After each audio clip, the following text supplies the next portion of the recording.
Good morning. My name is Ala McCoy. I am Director of Startup Support at University of Maryland's UM Ventures. And I would like to extend a very warm welcome to everyone who joined us today for the next installment in Startup Fundamentals Workshop Series, both live webinar audience and those watching a recorded version on our Startup UMD YouTube channel. This workshop series is offered by UM Ventures at the University of Maryland. To everyone attending the live session, please feel free to submit questions using the Q&A function at the bottom of your screen. We are recording this session and it will be posted on Startup UMD YouTube channel, so you may submit your questions anonymously if you wish to do so. So in today's session, we will cover intellectual property strategy for technology startups. I'm very pleased to introduce today's speaker, George Likourezos. He is a senior partner, intellectual property attorney with law firm called DeLuca and Farrell LLP. He's a partner who joined the firm in 2002. His practice encompasses all aspects of patent, trademark, and copyright law. He has expertise in analyzing patents and IP portfolios in connection with litigation, mergers and acquisitions, product clearance investigations, patentability studies, preparing legal opinions, and for advising R&D teams. His clients are involved in a wide range of technologies, from communication systems and computer architecture to the electromechanical arts and software. His trademark practice includes all phases of trademark prosecution, including preparing trademark opinions, non-disclosure, and licensing agreements. So as you can see, George has a vast experience in intellectual property, and I would like to thank you for joining us today and sharing your expertise with us. Sure. So I'm going to go ahead and mute my mic, turn off my camera. The stage is all yours, and everyone in the audience, please do submit questions. Thank you, Ala. Hi, everyone. Thank you for having me. I will share my screen. Ala, can you please let me share my screen? Oh, sure.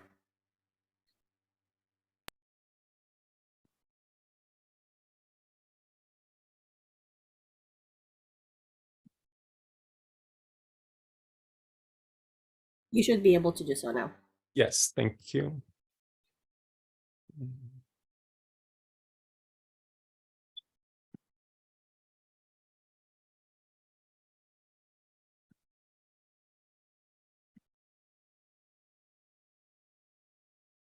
So thank you again, Ala, for inviting me. Hello, everyone. Thank you for participating. The topic is intellectual property protection and considerations for technology startups.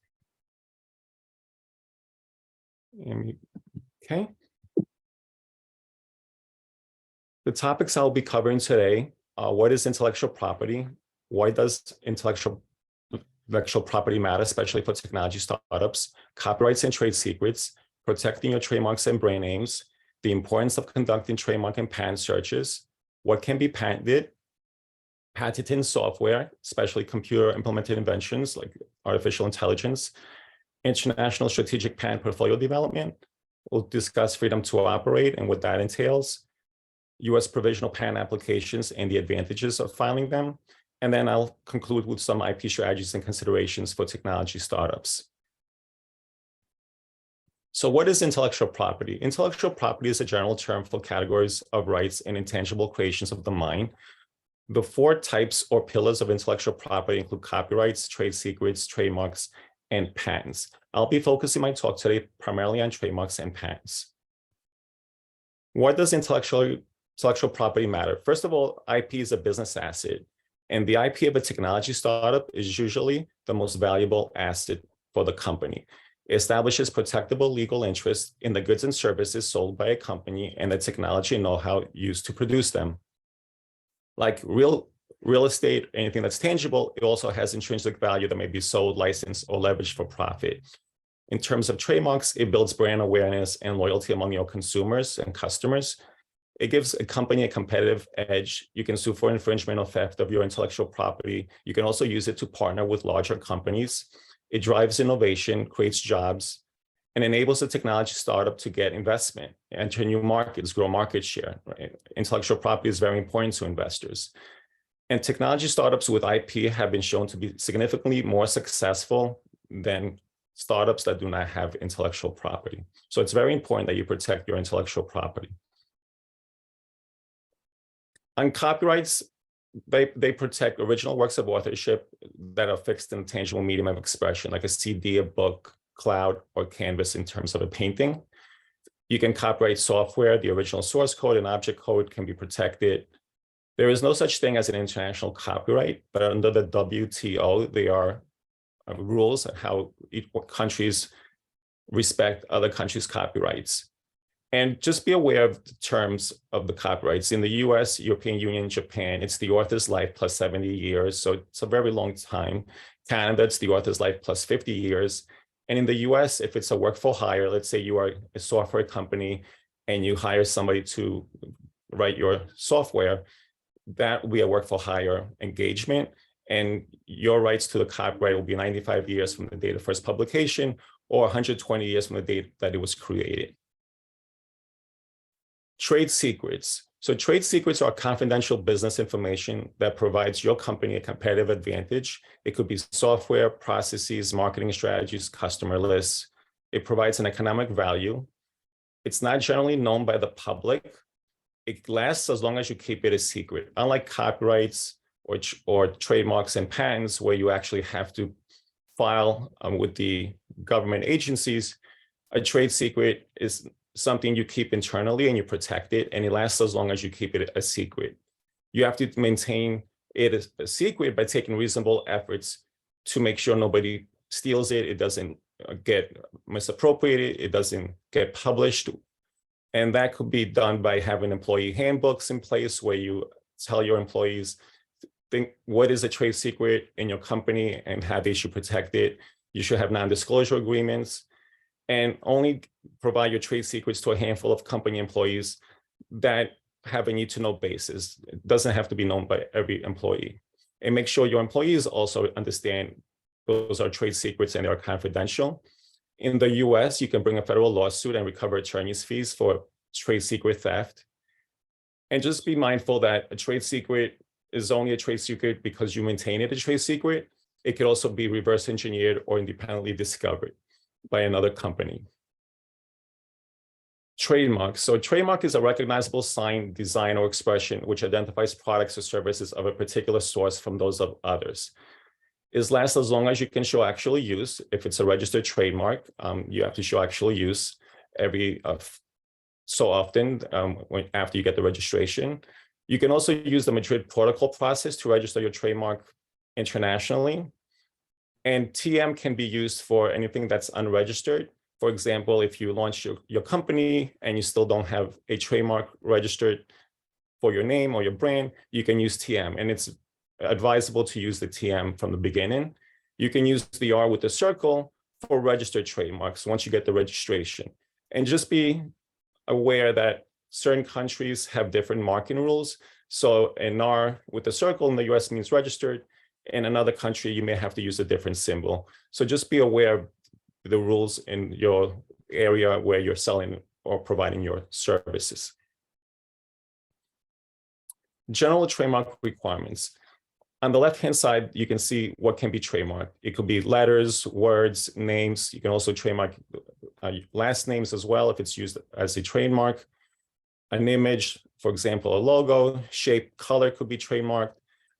And sound, fragrances, and flavors. So this is in the US, but most countries, same items can also be registered. And your product packaging and design, that falls under trade dress. So if you have a certain look to your product, whether, for example, like the Coke bottle, that'll be trade dress. So if you're selling a consumer product and it has a certain packaging, you can protect that under trade dress. And the marks, in order to be registered, need to have distinctiveness. And how do you acquire distinctiveness? There's 5 categories of distinctiveness, as you can see on the right-hand side. They are what we call fanciful marks. For example, a name that's made up. Then there's arbitrary, like Apple computers, where it's a common word, but it's used for something that normally it's not the definition of. Suggestive, like Airbus or SpaceX, it suggests the goods and services. And then there's descriptive marks, for example, hydrogen-powered aircraft systems. And then there's generic marks. Now, the first three categories, fanciful, arbitrary, and suggestive, they're inherently distinctive and can be protected. When it comes to descriptive marks, you need to acquire what we call secondary meaning in order to receive trademark protection. So something that's descriptive may be good for marketing because the consumer knows what your product or service is, but you won't get trademark protection until you acquire secondary meaning. And it may take many years to acquire secondary meaning where the consumer sees your brand and knows it's your company. So it's always best to pick a name for your company, if you're going to use it as a trademark, your brand that is either fanciful, arbitrary, or suggestive, and use your marketing team to then make sure that the consumer associates those names with your company rather than picking a descriptive name. And generic marks are never protectable. For example, just common words like escalator, trampoline, flip phone, at one point or other, they may have been registered trademarks, but now they became generic words. And protecting trademarks internationally. So protection of a trademark is limited to the country where you register it. In the United States, Australia, and Canada, this is very important. The first person to use that name or brand gets rights. So even though you may be using your name in the US for many years and you don't have a registration, you can actually go to the US Patent and Trademark Office and apply for trademark registration if it's still available and use the date where you first used it in commerce in the US in your application. Now, in other countries like European Union, China, and Japan, the person who gets the registration is the person who files first. So I tend to hear from startups that we are a new company, we have a limited budget, and we're not thinking of trademark registration at this time. That may be the case, but in some countries, if you don't file first and somebody else goes and files before you, they will have the rights to your name or the brand that you're looking to use for your product. So be mindful of the countries and what the rules are. And there are two options for international trademark registration. You can file directly in each country. For example, go to the US Patent and Trademark Office and file for trademark registration in the US. You could do the same thing for the European Union. Or you can file in multiple countries with a single international application, like the Madrid Protocol. You first file in the US, and then within 6 months, you can then use that registration or that application, that priority date, to file in other countries or jurisdictions like the EU. And of course, you can also file a regional EU application to cover the EU countries. So the Madrid Protocol process, just briefly, you must first file a trademark application in one member country, and most countries are members of the Madrid Protocol, or file in a particular jurisdiction like the European Union. You can then follow up with a Madrid Protocol application and select the jurisdictions, countries you want to register the trademark. And each receiving office will determine whether your trademark can be registered in that particular country.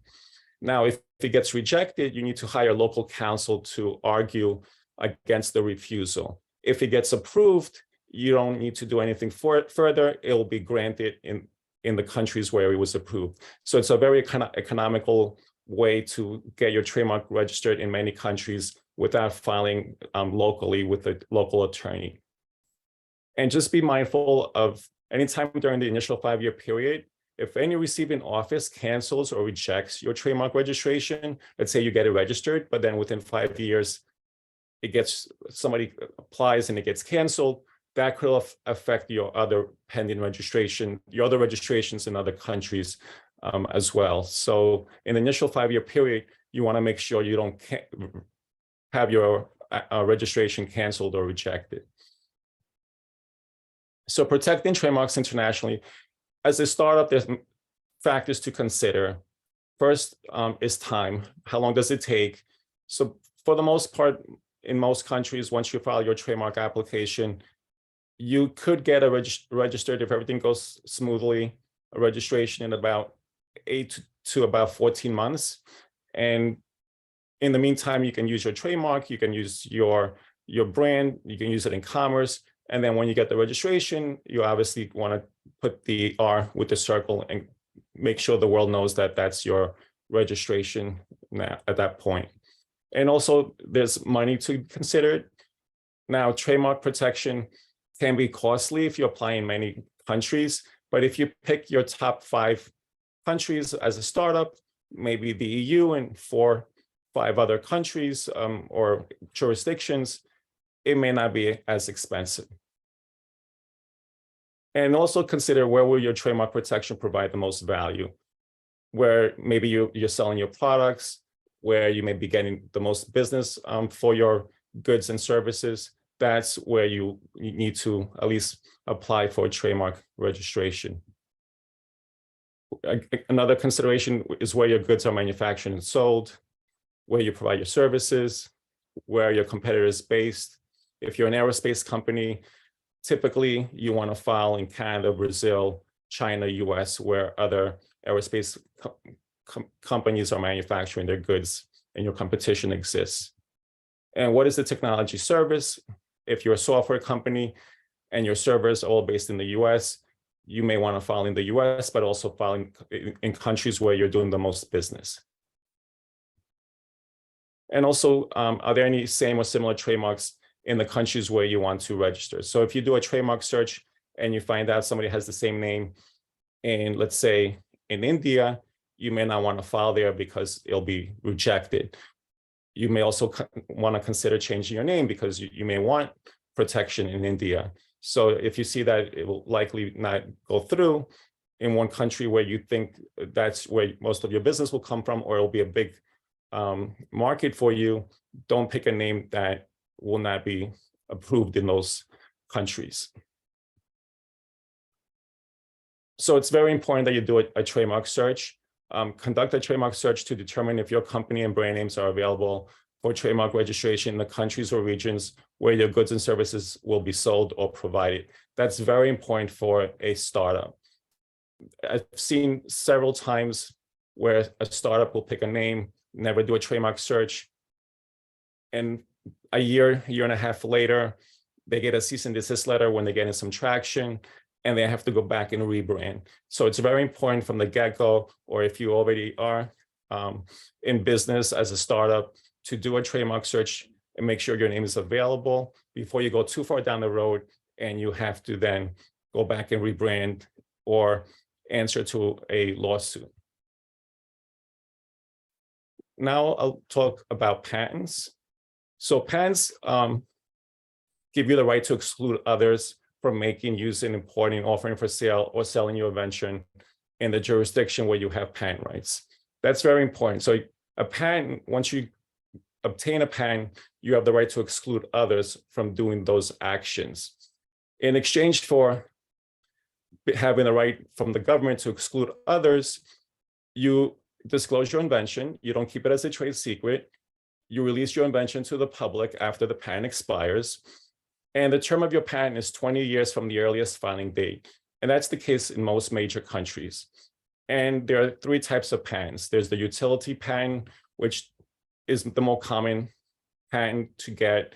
There's also design patents. If you are creating a consumer product that has a certain aesthetic appearance, you can obtain a design patent. In some other jurisdictions, they call it a design certificate. It's similar. And then there's also plant patents. If you are developing genetically modified plants or things of that sort. But like I said, the most common type of patent is your utility patent. And that's 20 years from the earliest filing date. A design patent in the US will be 15 years from the date it issues. So it's a little different. And a design patent, you don't have to pay maintenance fees like you have to with a utility patent. The general patent requirements, what can be patented? So in most countries, you cannot patent an idea, concept, discovery, scientific theories, mathematical methods, anything of that sort is not patentable. And that's codified in the US statute 35 USC section 101. What is patentable? So patentable is anybody who invents, discovers anything that's new and useful, like a process, a machine, manufacturing methods, or compositions of matter. What's not patentable are laws of nature, natural phenomenon, and abstract ideas. So the last one is very important. That kind of comes into software. If you are claiming data processing, very simple software methods, most likely you'll get a rejection under Section 101 in the US and in most countries, that it's an abstract idea, that it's not patentable. And in another slide, I'll get a little bit into the artificial intelligence software and how perhaps you can patent software. And in Europe, it's good to know that if you are developing methods of medical treatment, those cannot be patented. But in Europe, you can patent medical devices, as you can in most countries if it's novel, unique, and non-obvious, as I will describe in the next couple of slides. But just be aware that you cannot patent methods of medical treatment in Europe. The general US patent requirements are, you have to check 3 boxes. One, that it's new. It hasn't been known. It's a new idea, a new device, a new concept that you then develop into a product or some type of method. Has to be useful. In other words, there has to be some utility to it. And that's usually easy to show that to the examiner. Nothing's, for the most part, rejected because it's not useful. And then you have to also show that your invention is not obvious. It's not a simple modification or simple change from something that's already known. Either it's patented or something that's known in the literature. So the 2 main things you have to show, for the most part, that the examiner needs to be convinced is that it's new and your invention is not obvious. And in Europe, it's about the same thing, same requirements. Your invention must be in some form of area of technology. It has to be susceptible of industrial application, meaning it has to be useful, as comparable to the US. It must be new, and then it must involve an inventive step, which is similar to not being obvious, which is required by the US Patent and Trademark Office. So the standards are fairly the same US, Europe, and in other countries. So for software, whether you're developing artificial intelligence or machine learning, it's likely it's going to be found to be an abstract idea and not patentable, because it may be a mathematical concept, it may be a method of organizing human activity. So in order to have patentable software, a good thing to do is to break down your algorithm into a series of steps and explain how it solves a real world problem in a new and non-obvious manner. Then it will likely meet the eligibility criteria for getting a patent. So you don't have to describe your software code, but in terms of software, you break it down as steps or modules, and the overall software or process then solves a real world problem in a new and non-obvious manner as required by the statute. And for anybody who's developing software, it's always good to consult with a patent attorney to kind of gauge how that will be described. And the USPTO also has guidelines that they keep up to date that can also give you some direction as to how to protect software and what's patentable software and what's not. But you may have heard that software is not patentable. That's not true. Software could be patented. It's just a matter of how you describe it and how you claim it in your patent application. And I'll talk now about freedom to operate. Most tech startups usually hear investors say, have you done a freedom to operate analysis? And that basically means, are you able to bring your technology or product to the marketplace and not infringe somebody else's intellectual property? Usually somebody else's patent that's still enforceable. It hasn't expired. So if you bring a product to market that infringes an enforceable patent, an investor will have some concerns about whether to invest or not. So, and freedom to operate investigation typically entails doing a search to see what patents are enforceable that may relate to your technology or invention. You analyze those results. You may have to review the file histories if you find a patent or a couple of patents or maybe more that come close to your idea, your technology. So you want to review the file histories. And the file history is the documents before the US Patent and Trademark Office to determine if there's anything that the applicant has stated during the prosecution of their application that may limit the scope of their claims. And you also may want to look at any invalidity positions for any blocking patents you may identify. For example, maybe there's a patent that issued, but you may think it's too broad and it covers things that were known more than a year before that application was filed. So that may be an invalidity position that you may have. And then if you have invalidity position and or a non-infringement position, it's always a good idea to have your patent attorney prepare a written opinion so you have that in your files in case later on somebody accuses you of infringing those patents. You can rely on that opinion that the patents were either invalid or that you didn't infringe. Now I'll describe the process of filing a patent application and the prosecution of that application. The first step is you conceive of an invention, of an idea. You want to complete an invention disclosure form.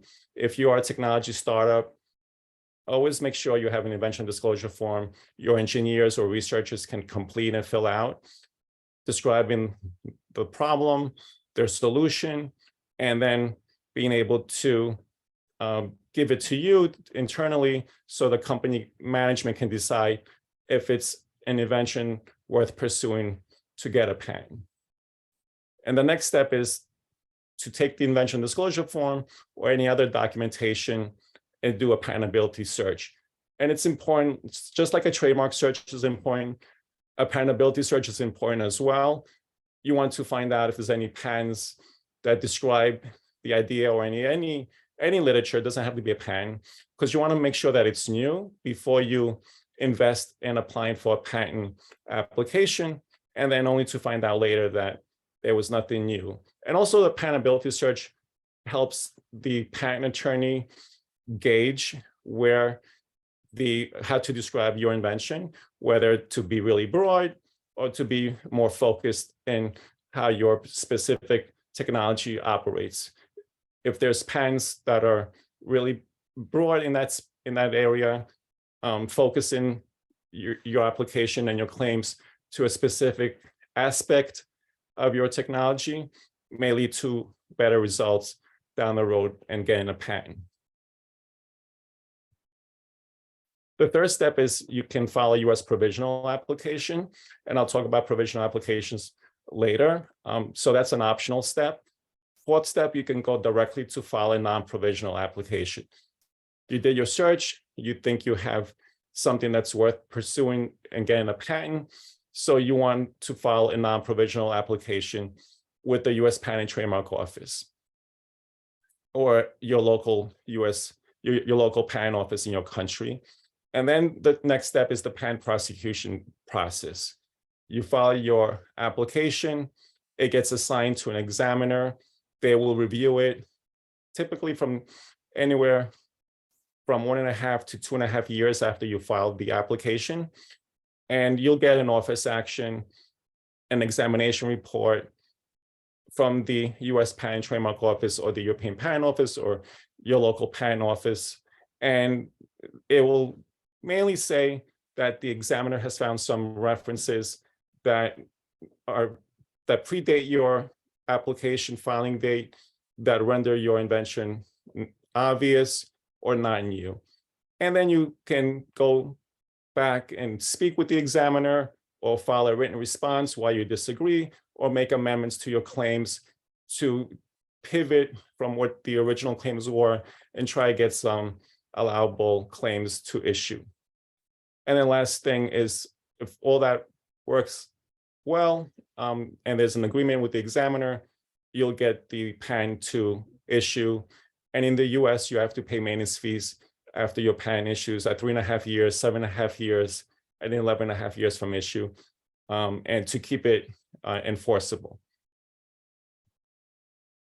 And this is a graphic displaying the US patent prosecution process that I just described.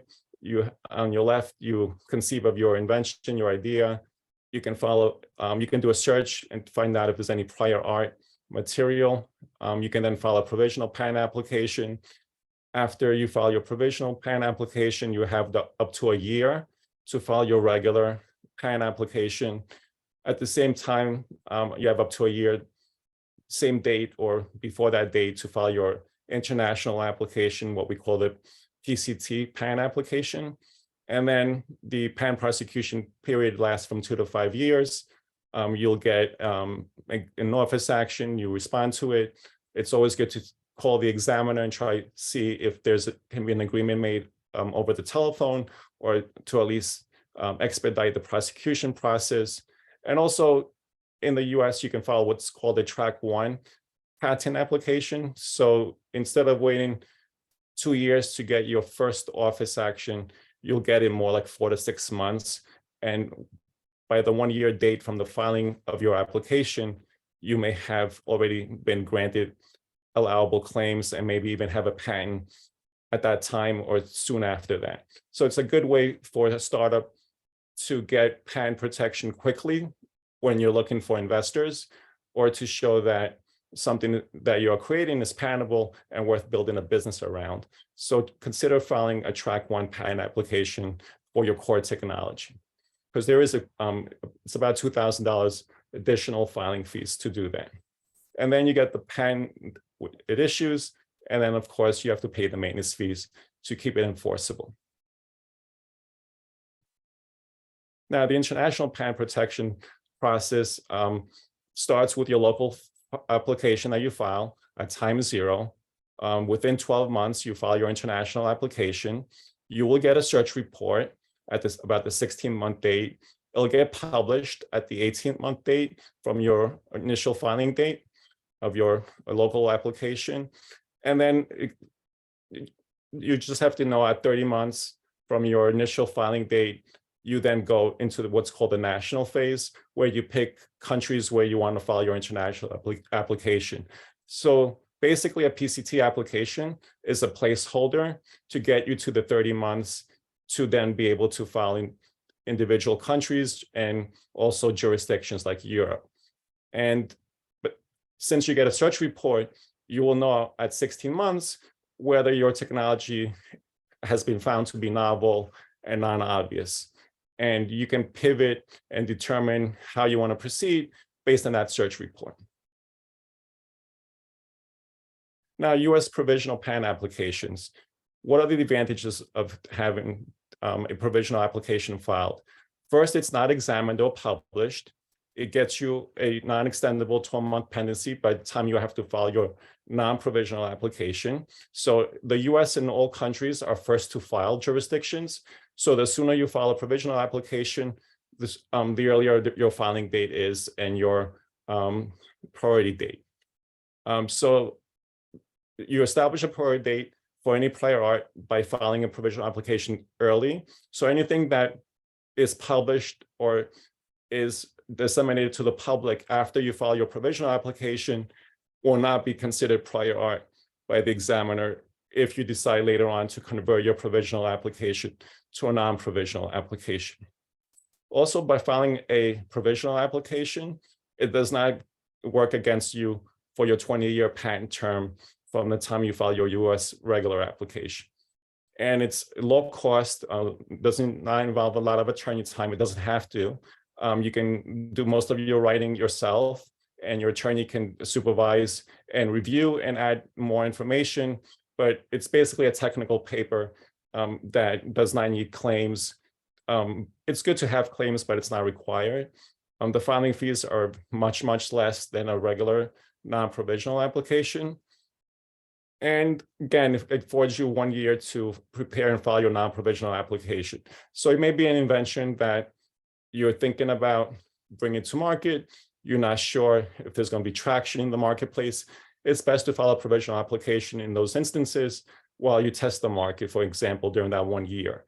Or it could be technology in progress where you're working on software, but you still haven't not developed it completely. You want to file a provisional application, include as much information as you know at that time.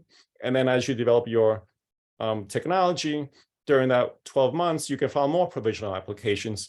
And then at the 1 year mark, you file a non-provisional application, claiming priority back to every single provisional application that you filed during that 1 year. So you can use provisional applications to keep putting stakes in the ground as you develop your technology.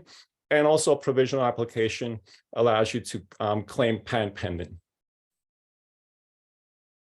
And there's also limitations that you have to be aware of when it comes to provisional applications. So any information that you don't include in the application will not give you the benefit of that early date for that portion of the technology. So if you're developing a technology and you only describe A through C, but not D and E, D and E will not be covered, and therefore you don't get the benefit of the early date for anything that's not included.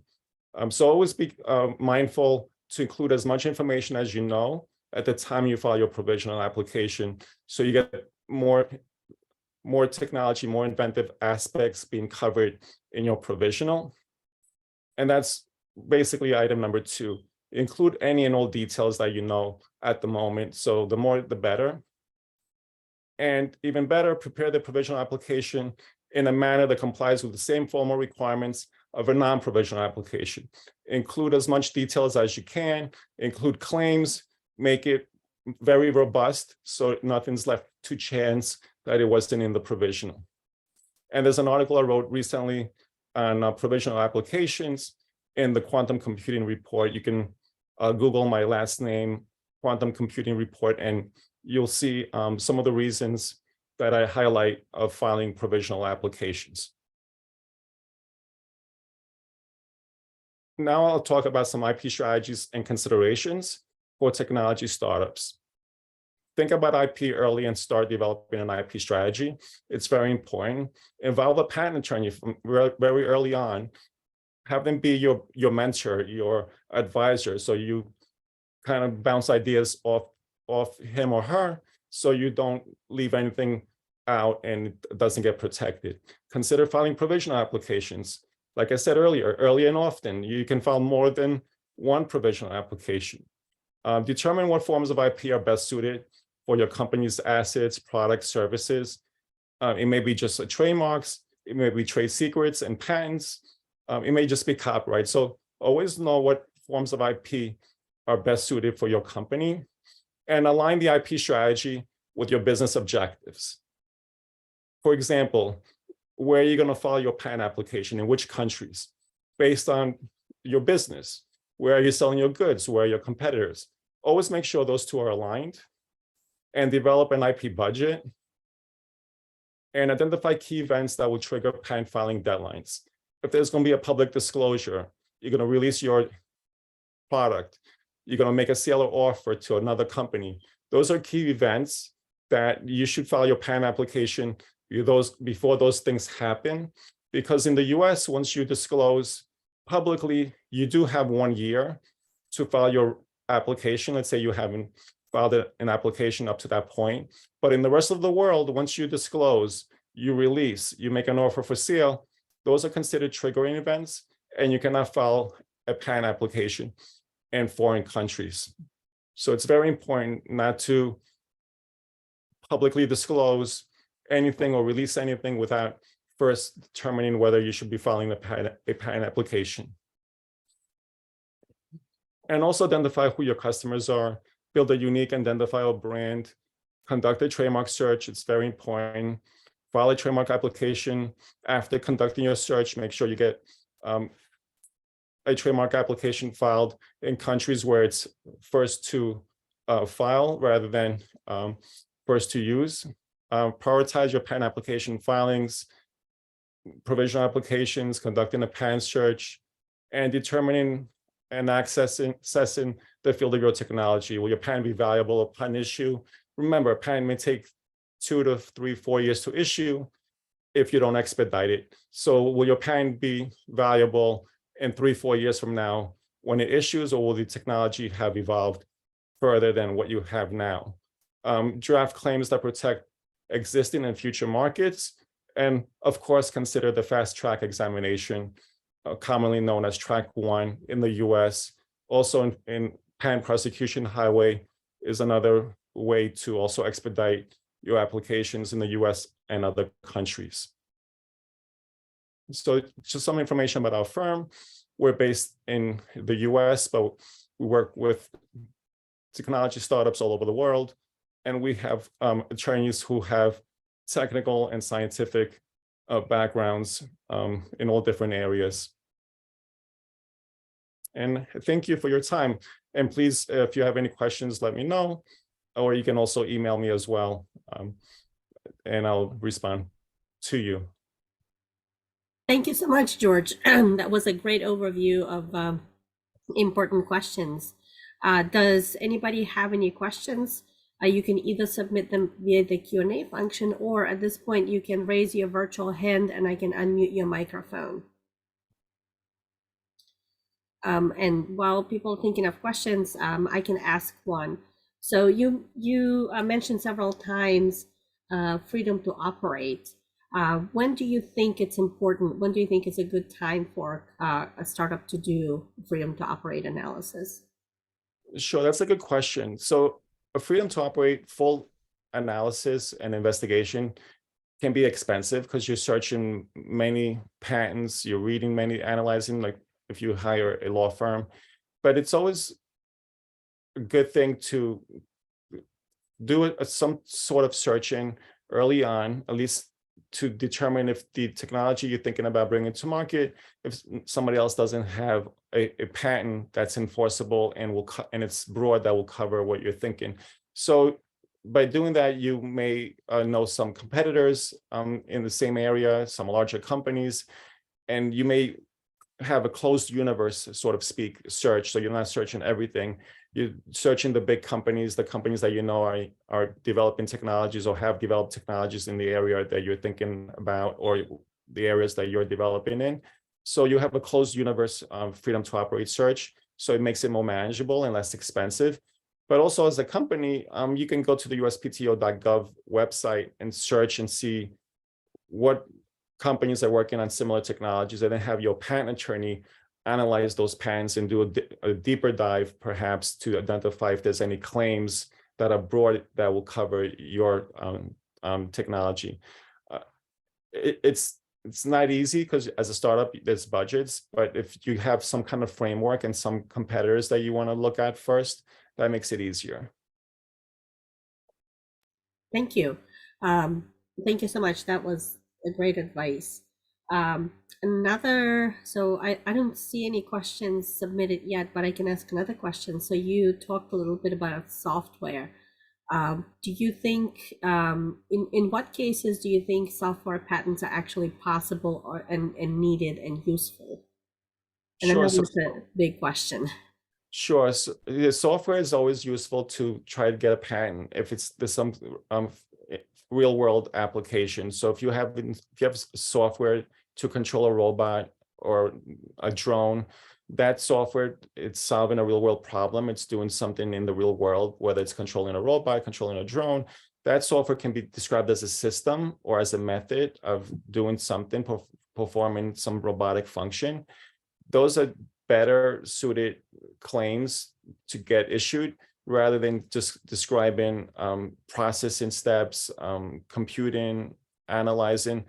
If it's strictly mathematical type steps, the examiner will not find them patentable. But if they're combined to a real world system, those are better chances of getting your software claims allowed. But then when it comes to AI, AI seems to be still an area where the US Patent and Trademark Office at least finds items that are patentable. But it's just a way of how you claim it. You can describe it and again, in a series of steps, solving a real world problem, as opposed to talking about it in algorithms or mathematical calculations. Describe it more as a system rather than processing steps. Thank you. So we have a question. Here's the question. Great. Good morning. Thank you for this seminar. Are both international and U.S. attorneys required for international patents? Yes, that's a good question. So if you are a U.S. startup, you can file your U.S. application in the U.S. and then file your international PCT application also using the same attorney. But if you are a foreign company and you're not based in the U.S., you can still start the process by filing a U.S. application. But then for the PCT application, you will have to file it in your country's patent office. The answer is like a hybrid. You can file your U.S. application being a citizen of any country, but your PCT application has to be filed in the receiving office of where you are a citizen of. So if you're a citizen, for example, of Turkey, you will have to. It may not be sanctioned, but there's rules that you have to file there first. And other countries are more stringent about those rules as well. So if, like, for example, Australia and New Zealand, you have to file there first your international PCT application, but you can file your US application directly into the US. And then when you you go into the national stage, any attorney can help you file national, like if you want to file in India, then you call up an Indian law firm, usually using your US attorney or your attorney that you used for your original filing, to then manage the filings in the countries where you want to protect your invention. But for the PCT, you can file in the US or in the country of your citizenship. Thank you. And does that also include similar trademarks work in a similar way or differently? It's a little different. Like in trademarks, you can file in the US and then follow up with a Madrid protocol filing within 6 months. If you are filing directly into a certain country, then you have to file using a local attorney. So if you didn't go through the Madrid protocol and you want to file in France, you will need to retain the services of a French intellectual property attorney. But when it comes to trademarks, it's always best to go through the Madrid protocol process. If that's you're using one attorney, one form, you check the boxes, which countries you want to file your trademark in. And if all goes smoothly, you'll get your trademark. Now, if it gets rejected in one country, you just need to hire a local counsel for that country, and not every country. So it's always good from a trademark filing to go through the Madrid protocol process. Got it. Thank you so much. Are there any other questions from the audience?